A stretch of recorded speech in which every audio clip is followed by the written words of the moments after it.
ಆಯ್ತು, ನಮ್ ಹುಡ್ಗಂದೇ ತಪ್ಪು ಅನ್ಕೊಳ್ಳೋಣ. ಆದ್ರೆ ನಮ್ ಹುಡ್ಗನ್ಗೆ ನಿಮ್ ಹುಡ್ಗಿ ಆಸೆ ತೋರ್ಸಿಲ್ಲ ಅಂತಂದ್ರೆ ನಮ್ ಹುಡ್ಗ ಧೈರ್ಯವಾಗಿ ನಿಮ್ ಹುಡ್ಗಿಗ್ ತಾಳಿ ಕಟ್ಟಕ್ ಆಗ್ತಿತ್ತ ಹೇಳಿ?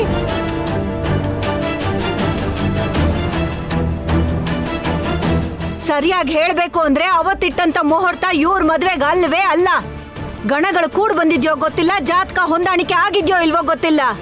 ಅವಳು ಕುತ್ತಿಗೆಯಲ್ಲಿರೋ ತಾಳಿಲಿ ಒಂದು ತವ್ರ ಮನೆಯಿಂದ ಬರ್ಬೇಕು, ಇನ್ನೊಂದು ಗಂಡನ್ ಮನೆಯಿಂದ ಬರ್ಬೇಕು. ಅವಳು ಕುತ್ತಿಗೆಯಲ್ಲಿರೋ ತಾಳಿ ಬೇರೆ ಯಾರ್ದೋ ಅಂದ್ರೆ ಏನರ್ಥ? ಅವ್ರಪ್ಪ ಅಮ್ಮ ಮಗಳಿಗೋಸ್ಕರ ಮಾಡ್ಸಿದ್ರು, ಅದನ್ ತಗೊಂಡ್ ಬಂದ್ ಇವಳು ಕುತ್ತಿಗೆ ಕಟ್ಟಿದ ಇವನು. ₹1 ಖರ್ಚಿಲ್ದೆ ನಿಮ್ ಮಗಳು ಮದ್ವೆ ಆಗೇ ಹೋಯ್ತು. ಇಲ್ಲಿವರೆಗೂ ₹1 ನೀವು ಖರ್ಚು ಮಾಡಿಲ್ಲ, ಎಂಥದ್ದು ಇಲ್ಲ. ಇದ್ರ ಮೇಲೂ ನಮಗೆ ಅಂತಿದಿರಲ್ಲ, ಇದು ನಿಮಗ್ ನ್ಯಾಯ ಅನ್ನಿಸ್ತಿದ್ಯಾ? ನಿಜಾನೇ, ನಾವು ಮದ್ವೆಗೇನೂ ಖರ್ಚು ಮಾಡಿಲ್ಲ. ಈ ಮದ್ವೆ ಆಗತ್ತೆ ಅನ್ಕೊಂಡ್ವಾ, ಆದ್ರೆ ಆಗೋಯ್ತು. ಸರಿ, ಈಗ ನೀವ್ ಏನ್ ಮಾಡ್ಬೇಕು ಅನ್ಕೊಂಡಿದೀರಾ? ನಮ್ ಕಡೆಯಿಂದ ಏನು ಬಯಸ್ತಾ ಇದ್ದೀರಾ ಅನ್ನೋದನ್ನ ಮೊದ್ಲು ಹೇಳಿ. ನಮ್ ಹುಡುಗನ್ ನೋಡ್ತಾ ಇದ್ದೀರಲ್ಲ, ತೆಳ್ಳಿಗೆ ಬೆಳ್ಳಿಗೆ ಸಿನಿಮಾ ಹೀರೋ ತರ ಇದಾನೆ. ಮಂಟಪದಲ್ಲಿ ನಿಂತು ಹೋಯ್ತಲ್ಲ ಮದ್ವೆ, ಅವರು 25 ಲಕ್ಷ ವರದಕ್ಷಿಣೆ, ಸೀಬೆ ತೋಟ, ಮಾವಿನ ತೋಟ, ಎಕರೆ ಗಟ್ಲೆ ಬರ್ಕೊಡ್ತೀನಿ ಅಂತ ಹೇಳಿದ್ರು. ಹೋಯ್ತು, ಅದು ಹೋಗ್ಲಿ. ಒಂದು ಮನೆ ಕೊಡ್ತೀನಿ ಎಂದಿದ್ರು, ಅದು ಕೂಡ ಹೋಯ್ತು. ಸರಿ, ಹೋದ್ರೆ ಹೋಗ್ಲಿ ಬಿಡಿ. ಈಗ ನೀವೇನ್ ಮಾಡ್ತೀರಾ? ಅದ್ರಲ್ಲಿ ಸ್ವಲ್ಪನಾದ್ರೂ ಕೊಡ್ತೀರಾ? ಹಾ,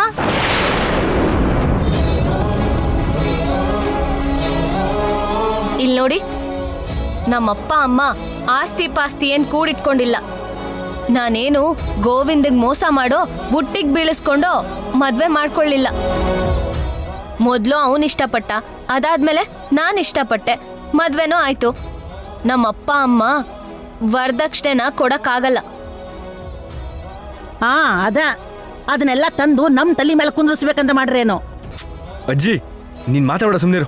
ಲೋ, ನೀವು ಚಿಕ್ಕವರು, ತಪ್ಪು ನಿಮ್ ಕಡೆಯಿಂದನೇ ಆಗಿರೋದು. ಮೊದ್ಲು ನೀನು ನಿನ್ ಹೆಂಡತಿ ಬಾಯಿ ಮುಚ್ಕೊಂಡಿರಿ. ಸರಿ, ನಾವ್ ಕೇಳಿದ್ ಯಾವ್ದು ಕೊಡಲ್ಲ ಅಂತ ಕೈ ಎತ್ತು ಬಿಟ್ರಿ. ಬಿಡಿ, ಬಿಟ್ ಹಾಕಿ. ನೀವೇನ್ ಕೊಡ್ತಿರೋ ಅದನ್ನಾದ್ರೂ ಹೇಳಿ.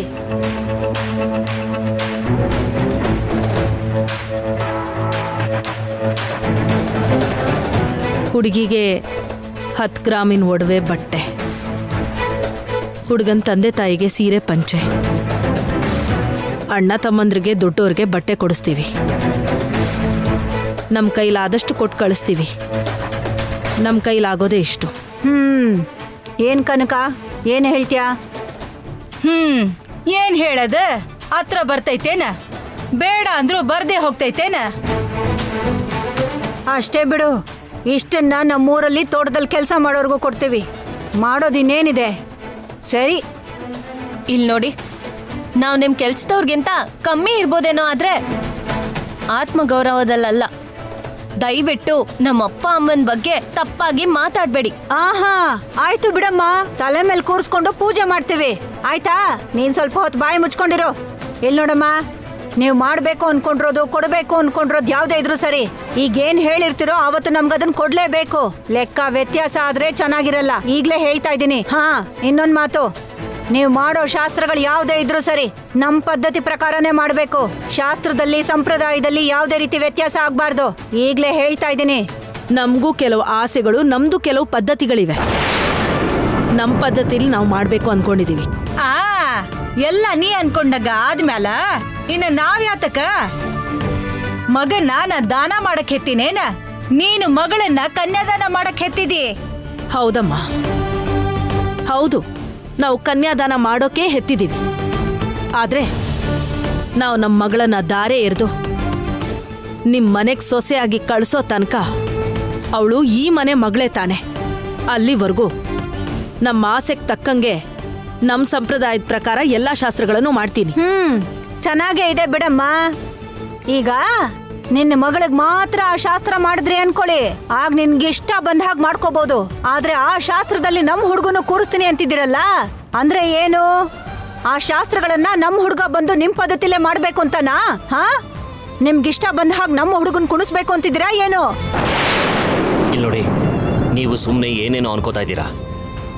ನಿಮ್ಮ ಹುಡುಗನ್ಗೆ ನಾವೇನೋ ತೊಂದರೆ ಮಾಡಿ ನಮ್ಮ ಪದ್ಧತಿಲಿ ಮದುವೆ ಮಾಡ್ಕೊಂತ ಹೇಳ್ತಾ ಇಲ್ಲ. ಇಲ್ಲೋಡು, ಇವೆಲ್ಲ ಏನೂ ಇಲ್ಲ. ಕೊಡೋದು ತಗೊಳ್ಳೋದು ಯಾವುದು ನಾವ್ ಅನ್ಕೊಂಡ್ ಹಾಗಾಗ್ತಿಲ್ಲ. ಕೊನೆ ಪಕ್ಷ ಶಾಸ್ತ್ರನಾದ್ರೂ ನಮ್ ಪದ್ಧತಿ ಪ್ರಕಾರನೇ ನಡಿಬೇಕು, ಇಲ್ಲ ಅಂದ್ರೆ ನಾವು ಸುಮ್ನೆ ಇರೋರಲ್ಲ. ಅದೆಲ್ಲ ಏನೂ ಇಲ್ಲ. ನಾವು ನಮ್ಮ ಶಾಸ್ತ್ರಗಳನ್ನೇ ಮಾಡ್ಬೇಕು ಅನ್ಕೊಂಡಿದೀವಿ. ನೀನಿರು ಪಲ್ಲವಿ. ಏನಮ್ಮ, ನೀವು ಗಂಡು ಮಗುನ ಹೆತ್ತಿದ ತಕ್ಷಣ ಎಲ್ಲ ನಿಮ್ಮಿಷ್ಟನೇನಾ? ನಮ್ಮನೆ ಹುಡುಗಿಗೆ ಎಲ್ರು ನೋಡ್ತಿದ್ದಾಗೇನೆ ಹೇಳ್ದೆ ಕೇಳ್ದೆ ತಾಳಿ ಕಟ್ಬಿಟ್ಟ. ತಪ್ಪ್ಯಾರ್ದು? ನಿಮ್ಮಿಂದ ಈ ಮನೆ ಮರ್ಯಾದೆ ಹೋಗಿದೆ. ಎಲ್ಲ ನಮ್ ಪದ್ಧತಿ ಪ್ರಕಾರನೇ ನಡೆಯುತ್ತೆ. ಇದೆಲ್ಲ ಆದ್ಮೇಲೆ ಹುಡುಗಿನ ನಿಮ್ಮನೆಲ್ಲೇ ತಾನೇ ಇಟ್ಕೋತೀರಾ? ನೀವು ನಿಮ್ ಪದ್ಧತಿ ಬೆಳೆಸ್ತೀರೋ ಇಲ್ಲ ಅವಳು ಇಷ್ಟಂಗ್ ಬಿಡ್ತೀರೋ ಅದು ನಿಮ್ಮಿಷ್ಟ. ಮದ್ವೆ ಆದ್ಮೇಲೆ ಕೂಡ ಹಬ್ಬ ಹರಿದಿನ ಬಂದ್ರೆ ನಿಮ್ ಪದ್ಧತಿಲೇ ಮಾಡ್ಬೇಕು. ಅವ್ರ ಸಂತೋಷಕ್ಕೋಸ್ಕರ ಅವ್ರು ಏನೇ ಮಾಡಿದ್ರು ನೀವು ಅಡ್ಡಿ ಮಾಡಬಾರ್ದು. ನೋಡುದ್ಯಾ ಕನಕ, ಅವ್ರವ್ರೆಲ್ಲ ಒಂದಾಗ್ಬಿಟ್ರು. ನೀವು ನಮ್ಮನ್ನ ಕೀಳಾಗಿ ಮಾತಾಡೋ ಅವಶ್ಯಕತೆ ಇಲ್ಲ. ನಾವೇನೀಗ ಹಾಗೆ ಮಾತಾಡ್ತಿಲ್ಲ, ನೀವೇ ಸ್ವಲ್ಪ ಜಾಸ್ತಿ ಮಾತಾಡ್ತಾ ಇದ್ದೀರಾ. ಅಮ್ಮ ಪ್ಲೀಸ್, ಈಗ ಅದೆಲ್ಲ ಬೇಡ. ಇದನ್ನ ದೊಡ್ಡದು ಮಾಡಕ್ ಹೋಗ್ಬೇಡಿ. ಎಲ್ಲನೂ ಅನುಸರಿಸ್ಕೊಂಡು ಮಾಡೋಣ ಪ್ಲೀಸ್. ಸಿಕ್ರೆ ಜುಟ್ಟು ಇಲ್ಲ ಕಾಲು ಅಂದ ಹಾಗಾಯ್ತು. ನೋಡೋಣ ಏನೇನು ಮಾಡ್ತಾರೆ ಅಂತ.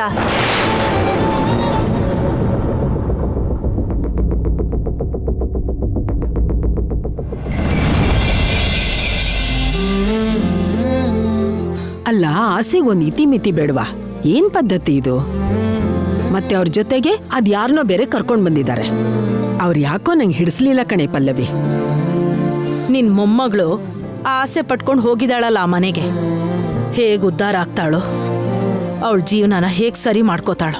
ಆ ಕನಕಲಕ್ಷ್ಮಿನ ಅವ್ರ ಅಮ್ಮನ್ನ ಮತ್ತೆ ಅವ್ರ ಕಡೆಯವ್ರು ನೋಡಿದ್ರೆ ನನಗೆ ತುಂಬಾ ಭಯ ಆಗ್ತಾ ಇದೆ. ನಮ್ಮ ಮಗಳು ಗೀತಾ ಆ ಮನೇಲಿ ಅದು ಹೇಗಿರ್ತಾಳೋ ಏನೋ ಅಂತ ಭಯ ಪಟ್ಕೊಂಡೆ ಕಳಿಸ್ಬೇಕು ಅನ್ಕೋತಾ ಇದ್ದೀನಿ. ಅಪ್ಪ, ನೀವ್ ಅನಾವಶ್ಯಕವಾಗಿ ತುಂಬಾ ಭಯ ಪಡ್ತಿದ್ದೀರಾ. ನೀವ್ ಹೆದರ್ಕೊಳ್ಳೋ ಅಷ್ಟು ಕೆಟ್ಟ ಜನ ಏನಲ್ಲ ಅವರು. ಅವ್ರು ಬೆಳ್ದಿರೋ ವಾತಾವರಣ, ಅವ್ರ ಯೋಚನೆಗಳು ಬೇರೆ. ಆದ್ರೆ ನಾನು ಅವುಗಳಿಗೆಲ್ಲ ಹೆದರ್ಕೊಳ್ಳೋ ವ್ಯಕ್ತಿ ಅಲ್ಲ. ಆಕ್ಚುಲಿ ಆ ಮನೇಲಿ ಬದುಕೋದು ಸಮಸ್ಯೆನೇ ಅಲ್ಲ. ನಾನ್ ಖುಷಿಯಾಗೇ ಇರ್ತೀನಿ. ನೀವ್ ಅನಾವಶ್ಯಕವಾಗಿ ಹೆದರ್ಕೊಳ್ಳೋದೇನ್ ಬೇಡ. ನಿನಗಿರೋ ಧೈರ್ಯ ನಮಗಿರ್ಬೇಕಲ್ಲ. ಕಣ್ಮುಂದೆ ನೋಡ್ತಾ ಇದೀವಲ್ಲ ಎಲ್ಲ. ಪಲ್ಲವಿ, ಅಳಿಯಂದ್ರು ಫೋನ್ ಮಾಡ್ತಾ ಇದ್ದಾರೆ. ಗೋವಿಂದ ಅಪ್ಪ? ಅಲ್ಲ, ಪೂರ್ವಿನ ಮದುವೆ ಆಗೋ ಹುಡುಗ ಅರವಿಂದ್.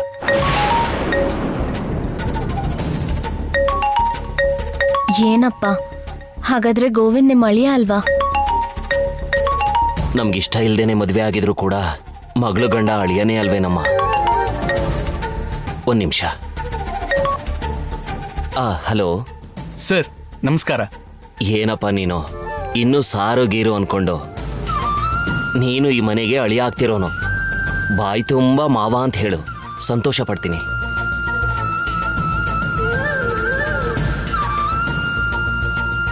ಹಾ ಮಾವ, ಹೇಗಿದ್ದೀರಾ? ನಾನು ಚೆನ್ನಾಗಿದ್ದೀನಪ್ಪ. ನೀವು ಹೇಗಿದ್ದೀರಾ? ಹಾ, ಚೆನ್ನಾಗಿದ್ದೀನಿ. ಹೇಳಪ್ಪ, ಏನ್ ವಿಷಯ? ಏನಿಲ್ಲ ಮಾವ, ಆಗ್ಲೇ ಅಮ್ಮಂಗೆ ಫೋನ್ ಮಾಡಿದ್ದೆ. ನಾಳೆ ಗೀತಂದು ಯಾವುದೋ ಫಂಕ್ಷನ್ ಇದೆಯಂತಲ್ಲ, ಅಮ್ಮ ಹೇಳಿದ್ಲು. ನಾನೀಗ ಕೆಲಸದ ಮೇಲೆ ಮೈಸೂರಿಗೆ ಬಂದಿದ್ದೀನಿ. ಇಲ್ಲಿ ರೇಷ್ಮೆ ಸೀರೆಗೆಲ್ಲ ಕಡಿಮೆ ರೇಟ್ ಇರುತ್ತಲ್ವಾ, ನಿಮಗೆ ಬೇಕಾಗುತ್ತೇನೋ, ಬರ್ತಾ ತಗೊಂಬರೋಣ ಅಂತ ಫೋನ್ ಮಾಡಿದೆ. ಅಯ್ಯೋ, ನಿನ್ಗೆ ಯಾಕಪ್ಪ ಸುಮ್ಮನೆ ತೊಂದರೆ? ಅಯ್ಯೋ, ಇದರಲ್ಲಿ ತೊಂದರೆ ಏನಿದೆ? ನಮ್ಮನೆ ಫಂಕ್ಷನ್. ಸ್ವಲ್ಪ ಅತ್ತೆಗೆ ಫೋನ್ ಕೊಡಿ. ಆಗ್ಲಪ್ಪ. ಪಲ್ಲವಿ, ಅಳಿಯಂದ್ರು ನಿನ್ ಜೊತೆ ಮಾತಾಡ್ಬೇಕಂತೆ. ಹೇಳಪ್ಪ ಅರವಿಂದ್. ನಮಸ್ಕಾರ ಅತ್ತೆ, ಚೆನ್ನಾಗಿದ್ದೀರಾ? ಚೆನ್ನಾಗಿದ್ದೀನಪ್ಪ, ಹೇಳಪ್ಪ. ಏನಿಲ್ಲ ಅತ್ತೆ, ಕೆಲ್ಸದ ಮೇಲೆ ಮೈಸೂರಿಗೆ ಬಂದಿದ್ದೆ. ನಿಮ್ಮ ಮನೇಲೇನು ಫಂಕ್ಷನ್ ಅಂತಲ್ಲ, ಸೀರೆ ಎಲ್ಲ ಬೇಕಾಗುತ್ತೇನೋ. ಸುಮ್ಮನೆ ಅಲ್ಲಿ ಜಾಸ್ತಿ ದುಡ್ಡು ಕೊಟ್ಟು ಯಾಕೆ ತಗೋತೀರಾ ಅಂತ ಫೋನ್ ಮಾಡಿದೆ. ನಾನು ಶಾಪಿಗೆ ಹೋಗಿ ಸೀರೆಗಳನ್ನೆಲ್ಲ ವಿಡಿಯೋ ಕಾಲಲ್ಲಿ ತೋರಿಸ್ತೀನಿ ನಿಮಗೆ. ನಿಮ್ಗೆ ಯಾವ ಸೀರೆ ಇಷ್ಟ ಆಗುತ್ತೋ ಅದನ್ನೇ ತಗೊಂಬರ್ತೀನಿ ಇಲ್ಲಿಂದ. ಅಯ್ಯಯ್ಯೋ, ನಿನಗೆ ಯಾಕಪ್ಪ ಶ್ರಮ? ಇದ್ರಲ್ಲಿ ನಂಗೆ ಶ್ರಮ ಏನೂ ಇಲ್ಲ. ಅಲ್ಲಿ ಸೀರೆಗಳಿಗಿಂತ ಇಲ್ಲಿ ಚೀಪಾಗಿ ಸಿಗುತ್ತೆ. ನಾನು ಹೇಗೂ ಇಲ್ಲೇ ಇದ್ದೀನಲ್ಲ, ಅದಕ್ಕೆ ಕೇಳ್ತಾ ಇದ್ದೀನಿ. ಆದ್ರೆ ಇಲ್ಲಿಗೆ ಬಂದ್ಮೇಲೆ ಮತ್ತೆ ಆ ಸೀರೆಗೆ ಎಷ್ಟಾಗಿದೆಯೋ ಅದನ್ನ ತಗೋಬೇಕು ನೀನು. ಅಯ್ಯೋ, ಅದನ್ನ ಆಮೇಲೆ ನೋಡ್ಕೊಳ್ಳೋಣ ಅತ್ತೆ. ಅದೆಲ್ಲ ಆಗೋದೇ ಇಲ್ಲ. ನೀನ್ ಇದಕ್ಕೆ ಒಪ್ಕೊಂಡ್ರೇನೆ ನಾನು ಒಪ್ಕೊಳ್ಳೋದು. ಸರಿ ಅತ್ತೆ, ನಿಮ್ಮಿಷ್ಟ. ಸರಿಯಪ್ಪ. ಯಾವ ಥರ ಸೀರೆ ಬೇಕು ಎಷ್ಟು ಅಂತ ನಾನು ಶಾಪಿಗೆ ಹೋದ್ಮೇಲೆ ಕಾಲ್ ಮಾಡ್ತೀನಿ, ಹೇಳಿ. ಸರಿಯಪ್ಪ. ಅತ್ತೆ, ಪೂರ್ವಿ ಜೊತೆ ಒಂದ್ಸಲಿ ಮಾತಾಡ್ಬೋದಾ? ನಿನ್ ಭಾವಿ ಹೆಂಡತಿ ಜೊತೆ ಮಾತಾಡೋದಕ್ಕೆ ನನ್ನ ಹತ್ರ ಕೇಳ್ಬೇಕಾ? ಅವಳ ನಂಬರ್ಗೆ ಫೋನ್ ಮಾಡು. ಸರಿಯಪ್ಪ, ಇರು, 1 ನಿಮಿಷ ಇರೋ, ಕೊಡ್ತೀನಿ. ಏ ಪೂರ್ವಿ, ತಗೋ, ನಿನ್ ಭಾವಿ ಗಂಡ ಮಾತಾಡ್ಬೇಕಂತೆ.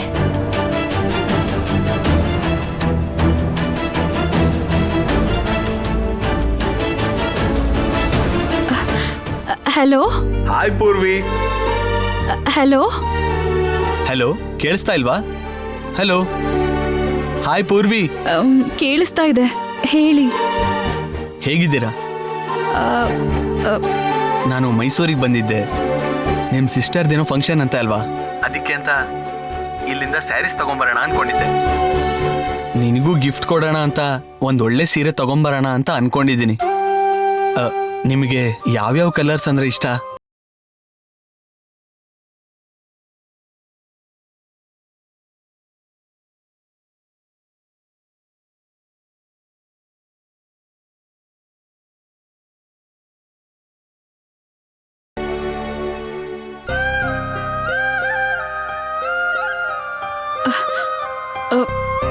ನನಗೇನು ಬೇಡ ರೀ, ಥ್ಯಾಂಕ್ಸ್.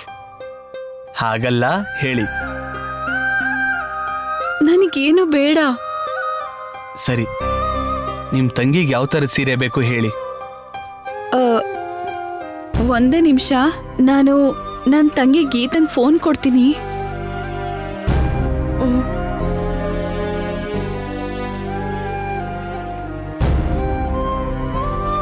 ಹಾಯ್, ನಾನು ಗೀತಾ ಮಾತಾಡ್ತಿದ್ದೀನಿ. ಹಾಯ್ ಗೀತಾ ಅವರೇ, ಚೆನ್ನಾಗಿದ್ದೀರಾ? ಕಂಗ್ರ್ಯಾಚುಲೇಷನ್ಸ್. ನಾಳೆ ನಿಮ್ಮ ಮನೇಲಿ ಫಂಕ್ಷನ್ ಅಂತೆ ಅಲ್ವಾ? ಹೌದು. How are you? ಫೈನ್. ನಿಮ್ಮ ಅಕ್ಕ ನನ್ನ ಜೊತೆ ಮಾತಾಡೋದಿಕ್ಕೆ ಸ್ವಲ್ಪ ಭಯ ಪಡ್ತಾ ಇದ್ದಾರೆ ಅನ್ಸುತ್ತೆ. ನಮ್ಮ ಎಂಗೇಜ್ಮೆಂಟ್ ಆದಾಗೂ ಕೂಡ ಅವ್ರ ಜೊತೆ ನಾನು ಸರಿಯಾಗಿ ಮಾತಾಡೋಕ್ಕಾಗಲಿಲ್ಲ. ನಂಗೆ ಅವ್ರ ಜೊತೆ ಮಾತಾಡಬೇಕು ಅನಿಸ್ತಾ ಇದೆ.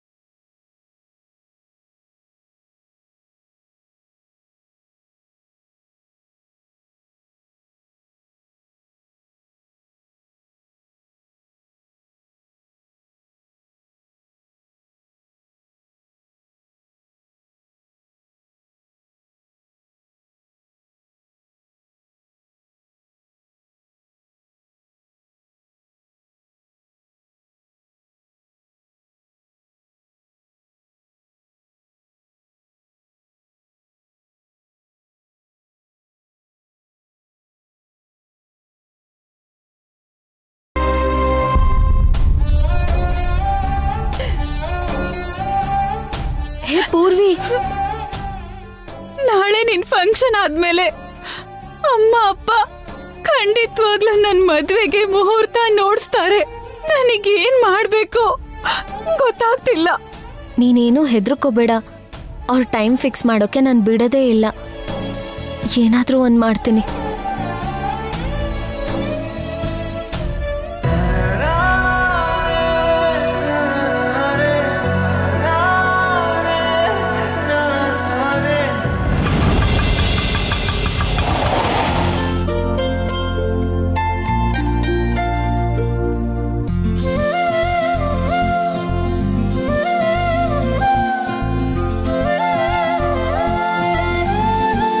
ನಮಸ್ಕಾರ ನಾಗರಾಜ್ ಸರ್. ಅರೆ ನೀವಾ? ಏನ್ ಬೀಗ್ರೆ, ನೀವು ನಾವು ಬೀಗ್ರಾಗ್ತಾ ಇದ್ದೀವಿ. ನನ್ನ ಸಾರ್ ಅಂತಿದ್ದೀರಲ್ಲ. ನಾನ್ ಸಾರ್ ಅಂದ್ರೆ ಪರವಾಗಿಲ್ಲ, ನೀವು ಟೀಚರ್, ನಾನು ಆಫ್ಟರ್ ಆಲ್ ಎಲೆಕ್ಟ್ರಿಷಿಯನ್. ಮರ್ಯಾದೆ ಅನ್ನೋದು ನಮ್ಮ ಎದುರುಗಡೆ ನಿಂತಿರೋರಿಗೆ ನಾವು ಕೊಡೋದೇ ಹೊರತು ನಾವು ಮಾಡೋ ಕೆಲ್ಸಕ್ಕಲ್ಲ. ಆದ್ರೂ ನೀವು ಹೇಳಿದ ಮಾತು ಕರೆಕ್ಟ್ ರೀ. ನಾವು ಬೀಗ್ರಾಗ್ಬಿಟ್ಟು ಸಾರ್ ಸಾರ್ ಅಂತ ಯಾಕೆ ಕರಿಬೇಕು? ನೀವು ನನ್ನ ನಟರಾಜ್ ಅಂತಾನೆ ಕರೀರಿ. ಬನ್ನಿ ಒಳಗಡೆ. ಪಲ್ಲವಿ ಬನ್ನಿ. ಪಲ್ಲವಿ, ಪಲ್ಲವಿ ಯಾರು ಬಂದಿದ್ದಾರೆ ನೋಡು. ಬನ್ನಿ ಕೂತ್ಕೊಳ್ಳಿ. ಬನ್ನಿ ಬನ್ನಿ. ನಮಸ್ಕಾರ. ನಮಸ್ಕಾರ. ಅಯ್ಯೋ, ಪರವಾಗಿಲ್ಲ. ಪಲ್ವಿ ಅವರೇ, ಹೇಳ್ದೆ ಕೇಳ್ದೆ ಬಂದು ತೊಂದರೆ ಕೊಟ್ವಾ ಹೇಗೆ? ಅಯ್ಯಯ್ಯೋ, ಏನ್ ಮಾತಾಡ್ತಿದ್ದೀರಾ? ನೀವು ಬರೋದಂದ್ರೆ ನಮ್ಗೆ ತುಂಬಾನೇ ಸಂತೋಷ. ಬನ್ನಿ ಕೂತ್ಕೊಳ್ಳಿ. ಹಾ, ಥ್ಯಾಂಕ್ ಯು. ನಿಜ ಹೇಳ್ಬೇಕು ಅಂದ್ರೆ ನಿಮ್ ಬಗ್ಗೆ ಈಗ ತಾನೇ ಅನ್ಕೋತಾ ಇದ್ವಿ, ಅಷ್ಟ್ರಲ್ಲಿ ಬಂದ್ರಿ. ಅಳಿಯಂದ್ರು ಮೈಸೂರಿಗೆ ಹೋಗಿದಾರಂತೆ.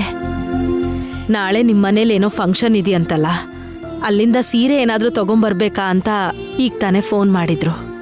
ಹೌದು, ನಾನೇ ಅವನಿಗೆ ನೆನ್ಪು ಮಾಡಿದ್ದು.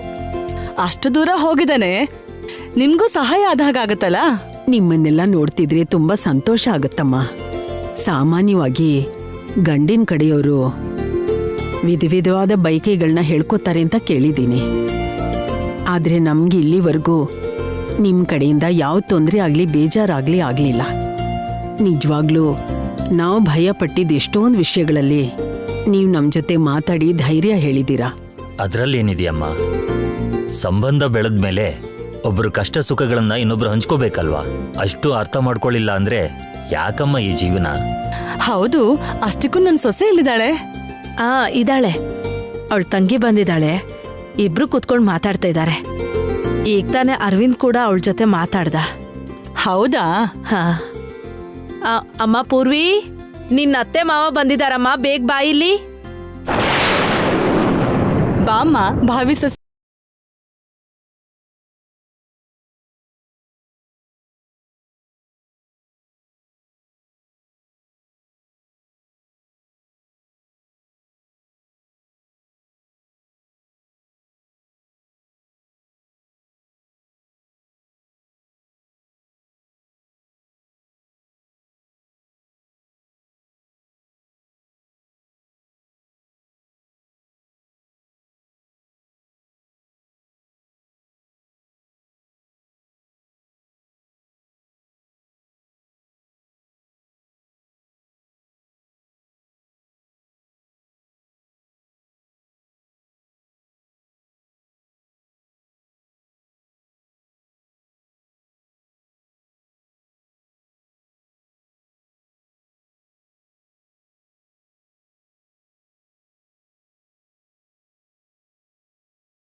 ನಮ್ಮ ಮನೆಗೆ ಸೊಸೆಯಾಗಿ ಕಾಲಿಡ್ತಾ ಇದ್ದಾಳೆ.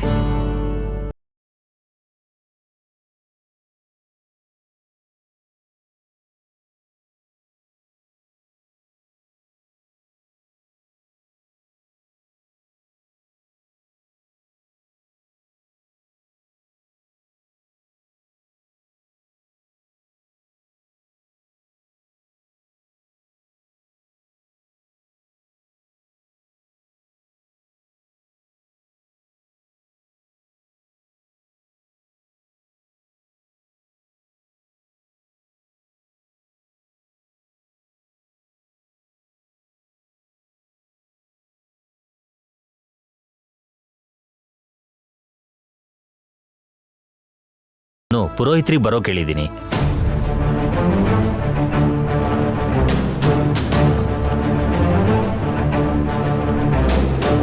ಪುರೋಹಿತ್ರ? ಹೌದು. ನಾಳೆ ಹೇಗೂ ಗೀತಂಗೆ ನೀವು ಮಾಡಬೇಕಾಗಿರೋ ಶಾಸ್ತ್ರಗಳನ್ನೆಲ್ಲ ಮಾಡಿ ಅತ್ತೆ ಮನೆ ಕಳಿಸ್ಕೊಡ್ತೀರಾ. ಅದಾದ್ಮೇಲೆ ಪೂರ್ವಿ ಅರವಿಂದದ್ದು ಮದುವೆ ಮುಹೂರ್ತ ಇಡ್ಸ್ಬೇಕಲ್ವಾ? ಅದಕ್ಕೆ ಪುರೋಹಿತ್ರನ್ ಬರೋ ಕೇಳಿದ್ದೀನಿ. ಹೌದಾ? ತುಂಬಾ ಸಂತೋಷ.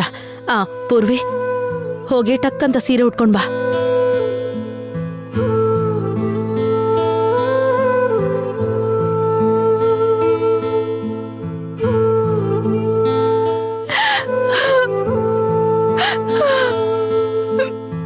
ಪೂರ್ವಿ, ಇಷ್ಟ ತನಕ ಅನ್ಕೊಂಡಿದ್ದೆ, ಈಗ ಆಗಿ ಹೋಯ್ತು. ನನ್ ಕತೆ ಮುಗಿದು ಹೋಯ್ತು.